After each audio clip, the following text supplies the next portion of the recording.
A man that has almost turned into legend and deified by the American people for his heroic acts. He was born today, the day that this video has been released, the 22nd of February in 1732, to Augustine and Mary Bell Washington in Virginia, British America. He became the father of the nation. He was a soldier, a war hero, the first president of the United States of America. This is George Washington and the American Revolution.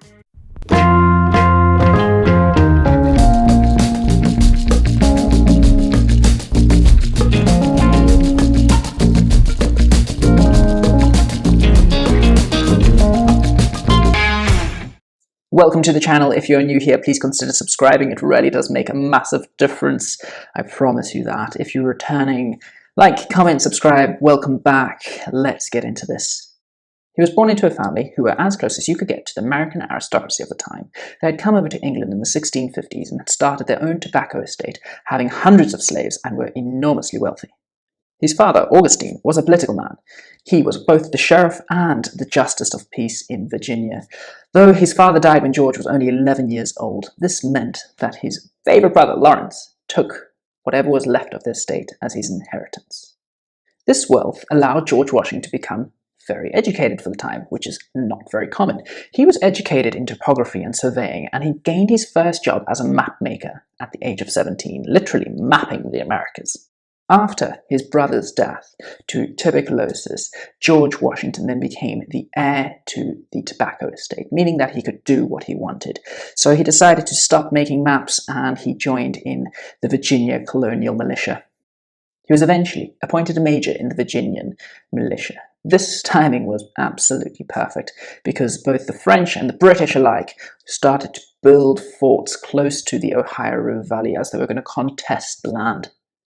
Washington was placed as the second in command to the Virginia Regiment. They were told to go to the Ohio River Valley, where modern-day Pittsburgh is today, where it forks in 1754, just to have a look to see what the French were doing. Whilst on the way there, the regiment leader, Joshua Fry, fell off his horse and he died. So this meant that Washington got his first leading role as a commander at the age of 22. Washington finally got to his rendezvous point, the fork of the river, and the French were already there. They had built a fort, the Fort du Son. So he and his army ran away, and as they did, they ran into Native Americans, the Mingo tribe, and they were led by Tanner Churison, and Tanner Churison had told Washington that there were a group of Frenchmen walking around in the area. So Washington and his men attacked them. This is highly disputed because the French claim that this group of men, who were led by Joseph Coulon de Villiers, were simply on a diplomatic mission and they had been massacred by the Washington Regiment. Washington actually claimed that this group of men were a bunch of spies spying on him and his men. But whatever the reasoning was, the Battle of Jumonville Glen actually happened, and it caused massive shockwaves around Europe. Britain and France decided to enter into war against each other. Of course, this is the 7 Years' War, all because of what Washington did.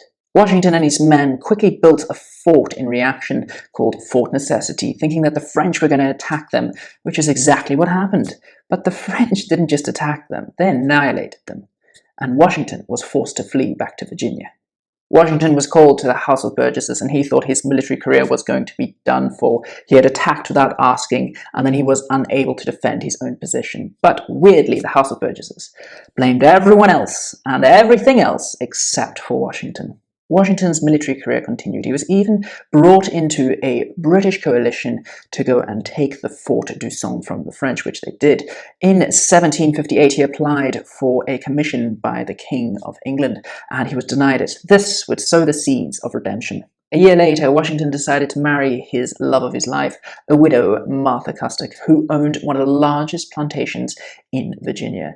She already had children, Jack and Patsy. Unfortunately, Washington couldn't have children due to a bout of smallpox as a child, but he raised Martha's children as his own. This is when Washington entered into politics. He entered in the House of Burgesses, like today's senators, and for the next 20 years, he became concerned of the British Parliament's idea of raising taxes in the colonies. They were just simply trying to get their money back from the 7 Years' War, which is what happened in the Americas. So they increased their taxes especially on goods that were actually made in America. Washington and his allies decided this was completely unfair because they had actually no representation over the laws they were governed by, so why on earth should they pay these taxes? By 1773 in Boston, the Boston Tea Party happened. This tension grew, and in 1775, on April 19th, both British and colonial militia met in physical combat for the first time, which is when the Revolutionary War finally began. The Patriots at the time needed a military leader for their newly formed Continental Army, so they looked to an elderly politician who always came dressed in his military uniform to every Congress meeting, George Washington. Talk about dressing for the job that you want. He set off for Boston on June the 19th, and he was met by his army, which were actually just a bunch of ragtag nobodies. He quickly whipped them into shape, but not quick enough, because the British took Boston away from them. They decided then to retreat a little bit away from Boston and turn their cannons onto their own city. They bombarded the city, forcing the British out of Boston and into Halifax. This actually meant that Washington and the Continental Army won their first victory. Washington and his troops were happy with this victory, and they quickly moved to New York, ensuring that they would get the key to America and hold it. The Declaration of Independence was then signed, and they had their tails up. They were in fine form, but then the British came with 20,000 troops, and they sent the Patriots packing in the Battle of Long Island. Washington quickly retreated to the Manhattan Island, but was then forced out by the British as they chased him down. They were routed, they left their posts, and Washington nearly died in the skirmish. They pushed their army back to New Jersey and then Pennsylvania. Hopes of a new nation were in tatters. Winter set in, which meant in this chivalric age of warfare that you were going to hunker down, resupply, and make sure that your men survive. So the British went back to New York. Washington was concerned for his troops because they kept on deserting. There were a few dying because of the cold, and he knew he had to do something immediately or he would lose the morale of the troops. Washington got intel that there were 1,500 German mercenaries stationed in Trenton, New Jersey, and they were fighting for the British, of course. He needed to ensure that he was going to have an influx of volunteers. So what he did was he crossed the Delaware on Christmas night and flattened the unexpected German mercenaries. The British attacked Washington in his position in Trenton, but they were repulsed away, and Washington then encircled them and slaughtered the British, handing them their third defeat in just 10 days. The fire of revolution was now truly and well lit, but the end was still far, far away. The British became concerned with the situation, and in 1777 they decided to send an army from Quebec in Canada to Albany in New York, where Washington's main supporters were, so that they could overcome them quickly and easily. This army from Canada was supposed to be met from the south with a British army coming from New York, but they never came. The New York army decided to go to Pennsylvania, where Washington was, and, well, they met him at the Battle of Brandywine, which meant that the Canadian army was all by themselves, and they got absolutely beaten at the Battle of Saratoga. This loss of a British army at the Battle of Saratoga really sent shockwaves around the world, and, well, the French were very happy about this because they wanted to get involved and go against their old foe, the British. So they decided to see the American Patriots as a possible ally. So what the French king did, Louis XVI, the husband of Marie Antoinette, the lady who did not say, "Let them eat cake," he sent the French troops to America. He sent them money, he sent them supplies, and most importantly, he sent them a naval fleet. Washington wintered down in Valley Forge, where 2,500 of his men actually died due to exposure to the cold. Nonetheless, their cause grew, and both French and Germanic aristocracy personas came over to the Americans supporting their cause, ensuring that the Americans were going to be trained in modern European strategies and warfare. The British position started to reduce. They changed the generals and they lost momentum in the war. Washington met them again at the Battle of Monmouth, which then gave the French a real idea to declare war against Britain. So this small revolt in the colonies actually expanded into a world war containing European superpowers.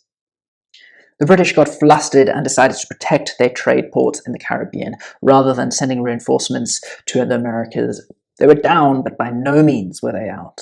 In 1780, Lord Cornwallis actually captured the town of Charleston, and he sent the Patriots packing, beating them at the Battle of Culloden. The British had their tails up, and they were ready to get rid of the Patriots again, launch the offensive. Washington had his ranks swollen with French soldiers, and he decided to go and meet Lord Cornwallis in Yorktown. After 2 weeks of fighting, Cornwallis finally surrendered, noticing that there was no escape. On October the 19th, 1781, this would bring an end to the physical fighting of this war.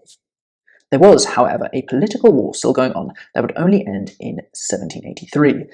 With the signing of the Treaty of Paris, where the British finally recognized that one of their colonies had become their own independent nation, America. Washington was a national hero. He was asked to become King of America, and he refused it, saying that he just wanted to retire to his farm in Virginia. In 1788, he was called out of retirement. He oversaw the writing of the American Constitution, and Congress decided they needed a president, so they unanimously voted Washington in. He was offered titles such as Your Excellency or His Highness to be on equal footing of the European sovereigns, but he declined them, stating that he wanted to be called Mr. President instead, so they could be on equal footing with all Americans. In April 1789, he was sworn in as the first president of America in New York. He would define how this role should be done and how the US government should be run. Although most of his time as president in his first term was actually spent calming down Thomas Jefferson and Alexander Hamilton, the founders of the Jeffersonian Republican Party and the Federal Party, Washington was then voted in again for a second term of 4 years because no one else actually stood for an election. By now, he was actually an old man for the time. He grinned his wooden teeth and bared it, ensuring that he would do whatever he could for his nation. But by the end of his second term in 1796, he said, "Enough is enough. I want to go and retire." And he set the standard that no president should sit for longer than 2 terms.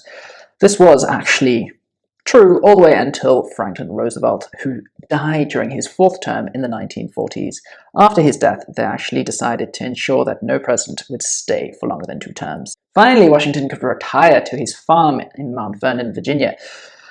That is, until the French decided to have their own revolution. And, well, once allies turned to foes, and they were concerned that the French were going to come and take over America. So he was called to be commander-in-chief of the military once more in 1798. Luckily for him, no French army actually appeared, and on December the 14th, 1799, after complaining of a sore throat, he passed away at the age of 67. Washington's story truly has become a tale of good triumphing over evil. He freed his nation from the British imperialistic yoke, ensuring that it would become the father of the nation, making it the land of the brave and the home of the free, even though he had over 300 slaves when he died. For all his praise and almost godlike acts, Washington was just a man, flawed, like all men. Thank you for watching. I really hope you enjoyed that. Please like, comment, and subscribe. Follow the links for more videos. As always, the more you know.